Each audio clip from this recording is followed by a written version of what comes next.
संपला सिद्धांत असा आहे, आपलं सगळं दळून रात झालं असंच एक लोक वाट्यावर बसून गोष्टी करायची. अरे ह्याची आज शेळी खाल्ली वागायला, त्याची गाय खाल्ली, त्याचं काही खाल्लं. त्या माणसाला त्यानं विचारलं, म्हणला वाघ शेळ्या वगैरे वासर काऊन खायला, माणसं काऊन खायला. त्याचं ते हुशार माणूस, अरे म्हणे त्याचं रगत तोंडी लागली ते खाते, माणसाचं रगत तोंडी लागलं माणसाला खाते. मग असं का म्हणे. दुसऱ्या दिवशी महाराज माळाच्या कडेला कपडे घालून काढूनच बसलो. माणसाला तिकडून आवाज चला ना घाला नाही म्हणा, हा वाघ येईल मला त्याच्यासाठीच बसलो. एकदा मला वाघानं खाल्लं रगत तोंडी लागलं सगळं गाव खाते म्हणजे. हे स्वार्थही नाही आणि परमार्थही नाही.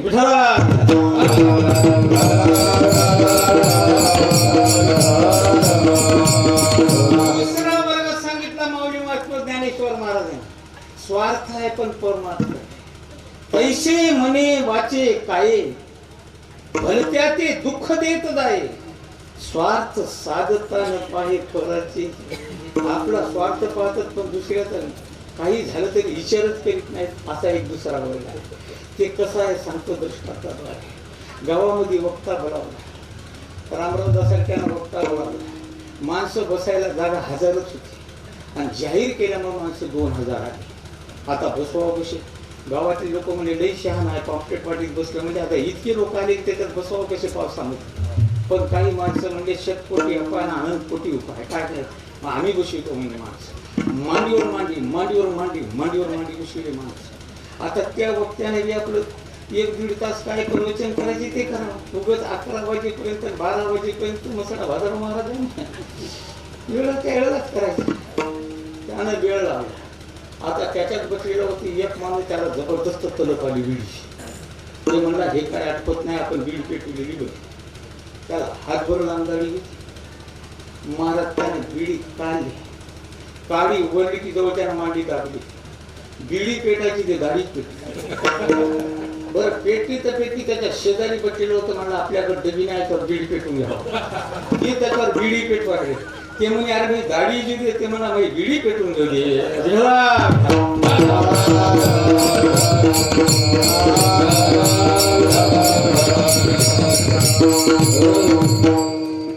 स्वार्थ आहे पण दुसऱ्याचं जळत जळत पण आपलं राहिलं.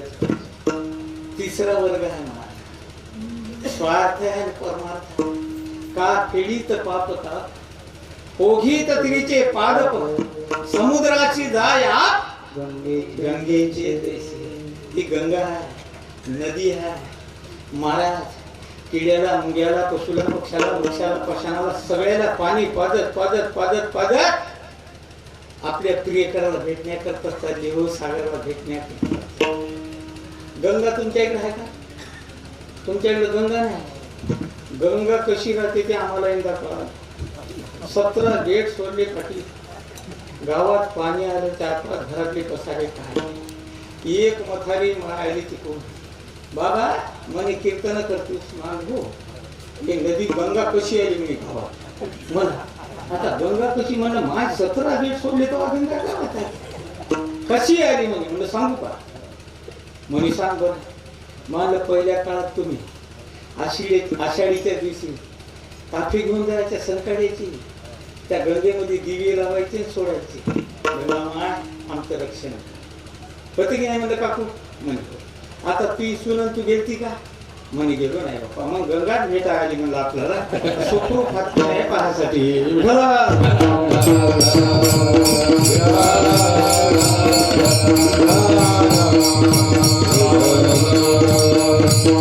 चौथा वर्ग माऊलीला विचारले. चौथा वर्ग अहिता पासून काढी ही तर देवनी वाढविती नाही श्रुती पोरोती.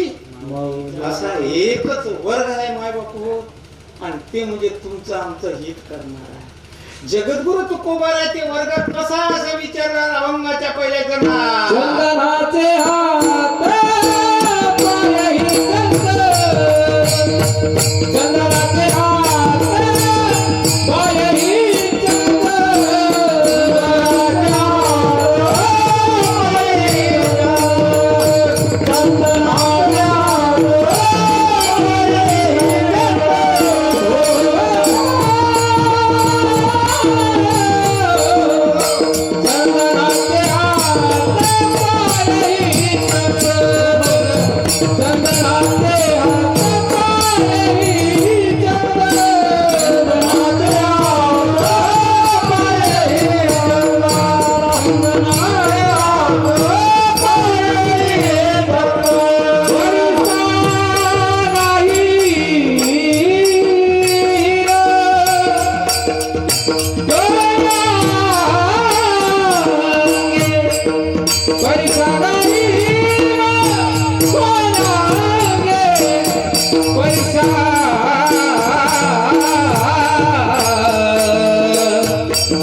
जगद्गुरु तुकोबाराने चंदनाचे गुण पाहिले.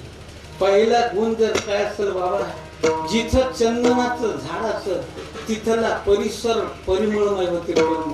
जिथं साधू असेल महाराज तिथला परिमळ भक्तिमय होते, सुगंधी होते. चंदनाचं झाड जिथं असेल तिथला परिसर सुगंधी होते. पहिला दुसरा गुण दिसला जगद्गुरु तुकोबाराने बाबा, हे चंदनाचं झाड सगळ्या झाडाला आपल्यासारखं असते. प्रमाण दिलं महाराजांना, चंदनानं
चंदन दोष पाहत नाही.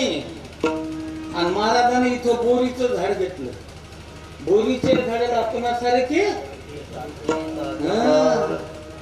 बोरीचे झाड तुमच्याकडे घातली ना, किती इमानदार झाड आहे महाराज. त्याच्या खालून गेलं तर कोणाची टोपी वडील, कोणाचा शिना वडील, कोणाचा फटका वडील, कोणा बाईचा पदर वडील. नुसतंच वडील नाही तर फाडूनच देईल.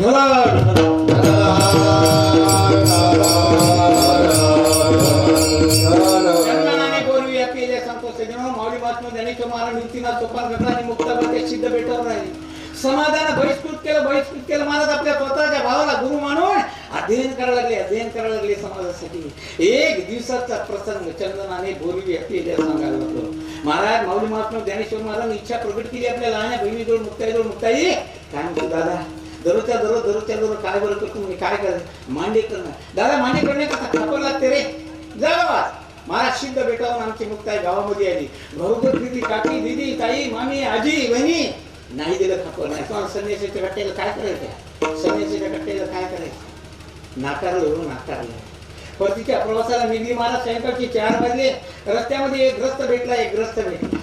मुक्ताई सकाळपासून गावात फिरायला लागली. काय हवं तुला?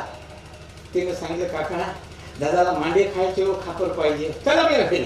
खापर घेतलं. मुक्ताई रस्त्याला लागली महाराज. अभंग गायला लागली, उड्या मारायला लागली. एवढ्यामध्ये विशोबा खेचर भेटला. चंदनाने बोरी यापी सांग. विशोबा खेचर भेटला महाराज. ए बोरी काय नाचायची बागडायची? काय नाही झालं तुला एवढा? काका खापर भेटत नव्हतं, भेटलं दुर्लभ असं खापर भेटलं. दादाला मांडे खायचे. हा देखा बघितलं आणि पायाखाली चुरा केला. महाराज दिवसभर रेखाटलेला संसार एका क्षणामध्ये नष्ट केला. नका काका तरी ऐकली नाही. महाराज मुक्ताई आधी सिद्ध पेटा. आपला भाऊ दिसला तिथं अंतकरण भरून आलं, हृदय भरून आलं. महाराज डोळ्यामध्ये धारा सुरू झाल्या. माऊली महात्मा ज्ञानेश्वर महाराजने विचारलं, मुक्ताई काय झालं? महाराज तिचा कंठ भरून सांगत ना, दादा खापर मिळत नव्हतं रे. दुर्लभ असं खापर मिळालं, पण विशोबा काका भेटला आणि काकाने ते खापर चुरा केला. चंदनाने बोलवूया केल्या सांगायला लागलो. महाराज माऊली महात्मा ज्ञानेश्वर महाराजांना आपल्या लहान बहिणीचे शेल्याने डोळे तुटले. रडू नको मुक्ताई. जा आपल्या पर्णकुटी झोपडीत जा. पीठ मळ मुंडा तयार कर. दादा खापना जा. महाराज मुक्ताई मुंडा तयार केला. माऊली महात्मा ज्ञानेश्वर महाराज त्या पर्णकुटीच्या झोपडीमध्ये गेले. पाठीचा होम केला, कारण योगी होते. आणि योगाच्या जोरात महाराज पाठीमधून अग्नी प्रज्वलित केला आणि त्याच्यावर मुक्ताई अभंग म्हणून मांडली, भाजायला दिली. विशोबा काकाने विचार केला, हे आता संन्यासाचे काटे काय खायला लागतील म्हणून गेला. त्या झोपडीच्या काड्या काढल्या आणि आतमध्ये शिर टाकलं. माझा बापू आपलं डोकं टाकलं, पाहायला लागला. पाहिल्यानंतर थक्क झाला महाराज. पाठीतून अग्नी प्रज्वलित व्हायला लागला. मग आला तिथून काठी उघडली, आतमध्ये गेला. ज्ञानेश्वर महाराजाच्या पायाला हात लावला. ज्ञानेश्वर महाराजाच्या नुसता हाताचाच धक्का लागला. चंदनाने बोरी. विशोबा क्षेत्रामध्ये एवढी शक्ती निर्माण झाली. मायबापो नामदेवराचा गुरु होऊन बसला.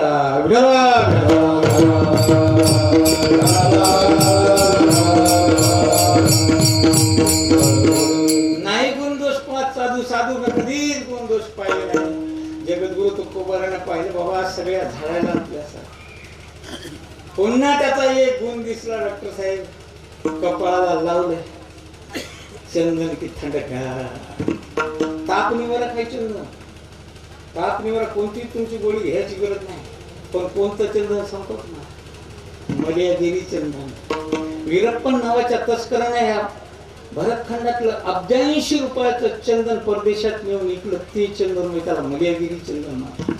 इथं लावलं काम, क्रोध, मोह, मद, मसर. त्याची परीक्षा शास्त्राने सांगितली. त्याला उगाळायचं आणि उकळत्या कढईमध्ये 1 थेंब टाकायचा तेलाचा. गार झालं पाहिजे ते चंदन.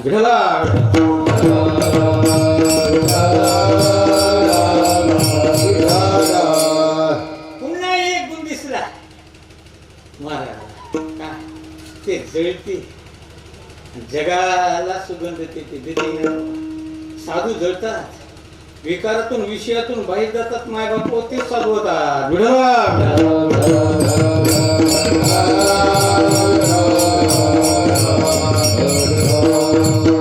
जळतात तेव्हा त्याचा सुगंध निर्माण होते. जोपर्यंत जळत नाही तोपर्यंत त्याचा सुगंध निर्माण. साधू कवा ठरते महाराज? ज्या वेळेला तुमच्या लोकांनी मुठभर माती टाकली तेव्हा साधू करा. तोपर्यंत त्या साधूचं काही खरं नाही. किती डोक्यावर घ्या.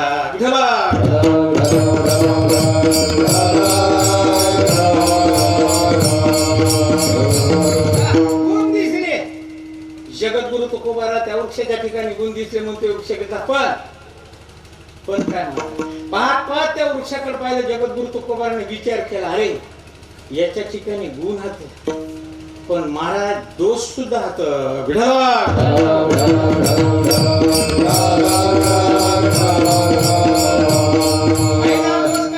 चंदनाचं झाड कोणीच लावत नाही महाराज, कारण चंदनाच्या झाडावर सर्पाची वस्ती असते. हे बाकीचे चंदन लावतात काही गुण. पण मलयागिरी चंदन जर लावलं तर सर्पाची वस्ती.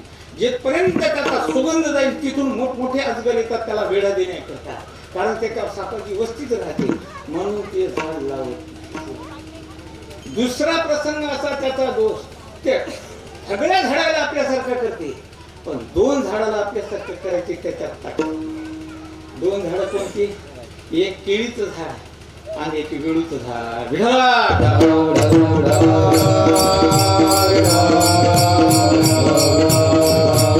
तिसरा दोष पाहिला त्याला फळे नाही फुले नाही.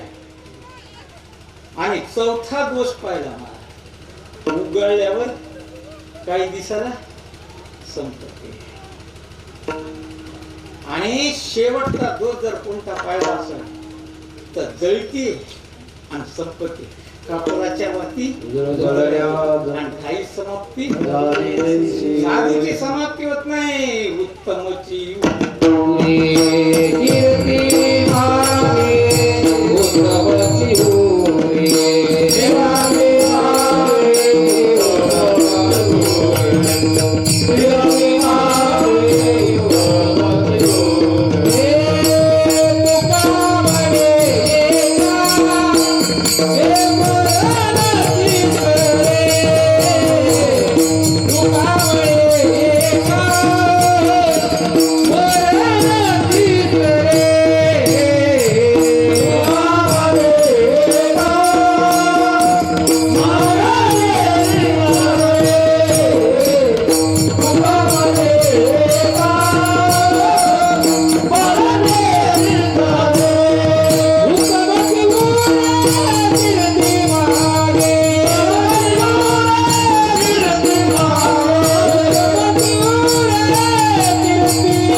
संपत्तीनं संततीनं कीर्ती होते का मला? हा, कोटी घरे जेथे काशी आणि तांब्याची शुद्ध कांचनाची 7 कोटी घर बहादराची सोन्याची होती, सोन्याची. त्याचा फोटो आहे का तुमच्या इकडे? आणि यायची सेवालाल महाराज, मुंगसाजी महाराज, 8-10 संत यायची संपत्ती सांगू का तुम्हाला? वाक्य वेदात जगद्गुरु तुकोबारांनी सांगितले, आम्ही सदैव सुरती जवळी येतात. आर्याचे घराघरात फोटोच नाही, प्रत्येकाच्या हृदयात बसले.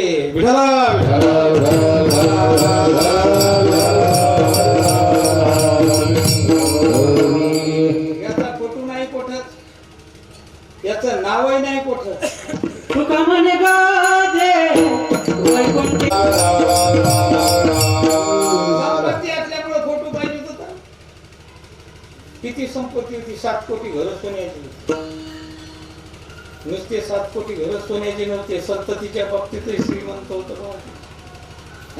1 लाख पोरं होती, 1.25 लाख नातू होती, 80,000 बाया होत्या.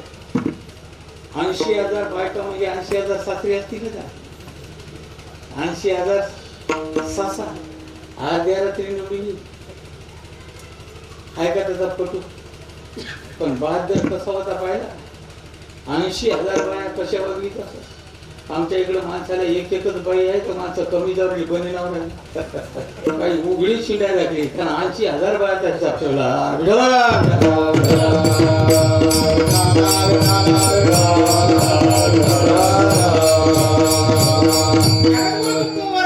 या वृक्षाच्या ठिकाणी गुण हात, पण काही दोषात हे नाही वृक्ष साधूची बरोबरी करू शकत. म्हणून जगद्गुरु तुकोबाराने काय केलं मंडळी? ते वृक्ष बाजूला सारलं आणि तुमच्या आमच्या समोर काय आणलं सांगू का?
झाड बाजूला केलो, गुन्हे दिसले, दोष दिसले, हे साधूची संताची सज्जन माणसाची बरोबरी करू शकत नाही.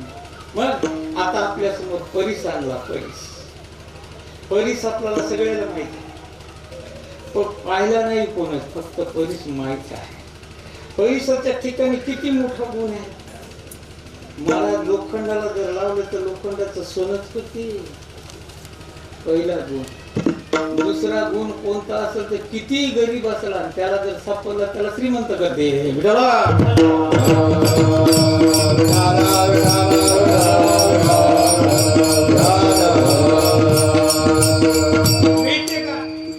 माऊलीला विचारलं, रोहाचे सांगडे परिसा अंधारो जोडून शिके रवी जैसा, द्वेत बुद्धीचा तैसा दुष्काळ द्या. बाबा, सूर्य उगवल्यानंतर अंधार नावाची वस्तू राहत नाही.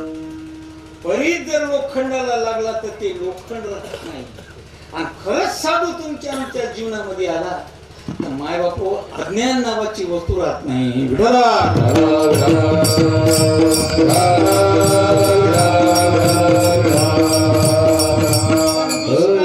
लोकांचा भेटतात का? भेटतात का ते लोक? तुम्हाला भेटतात का? महाराजांनी सांगलं, बहु अवघड आहे संत भेटी परी जग जेथी. अरे देवाने कृपा केली तर हे लोक भेटतील. एवढी शक्ती त्या लोकांमध्ये आहे. आणि त्याची भेट किती अवघड आहे पटली सापड. चंद्रामृत सुखे असता जाता रवी बाह्या हेरा सागर, साधूची भेटी न होईल का? किती प्रमाण दिले हो. हे सागर आहे भरून सागर. मगरी आता सुसरी आता त्याच्यात किती हिंसक पशु असतात. आपण जर त्याच्यात गेलो तर ते पशु आपल्याला गिळतील, फाडतील, मारतील, काही सांगता येत नाही. पण जाईल म्हणजे एखादं.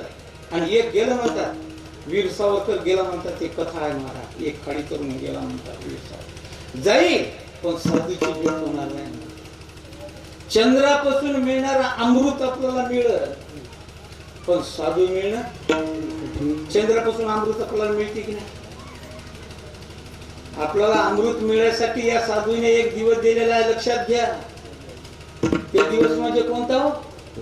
कोजागिरी पौर्णिमा.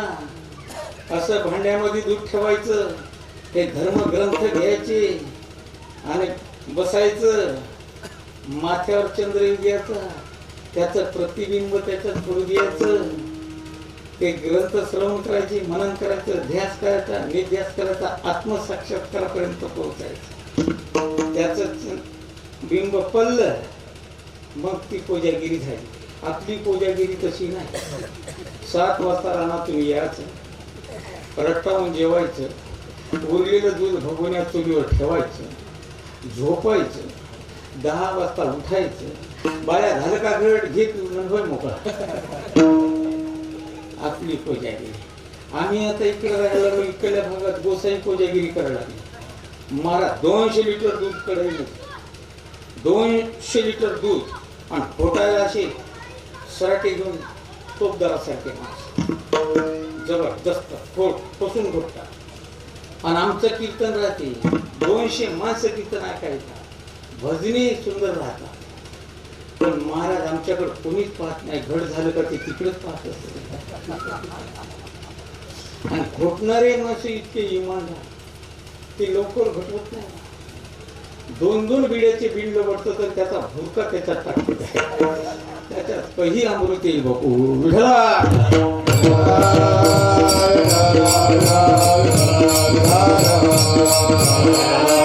ते अमृत एक वेळ मिळत, पण तुम्हाला साधू मिळणार नाही. कैसे कैसे आने भेटते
सूर्य उगवल्यापासून माळवेपर्यंत धरल्या जाईल.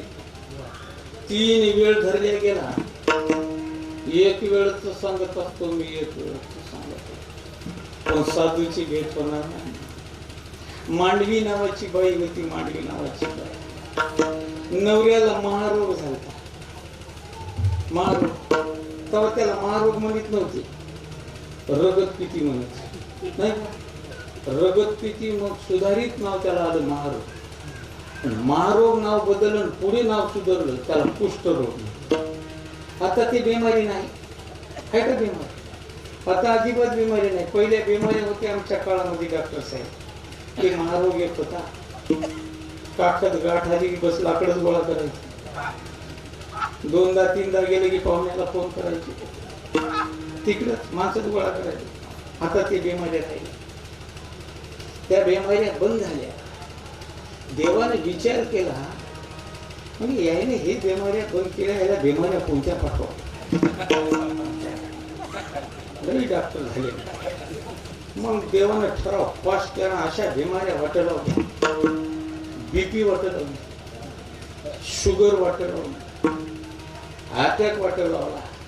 आणि ते लखलख हालायचे रात्रीतूनच, ते वाटत लावलं. पण पुन्हा या डॉक्टर लोकांनी त्याच्यावर मात केली. लोक बीपीच्या गोळ्या खायला बेशुद्ध पळायली.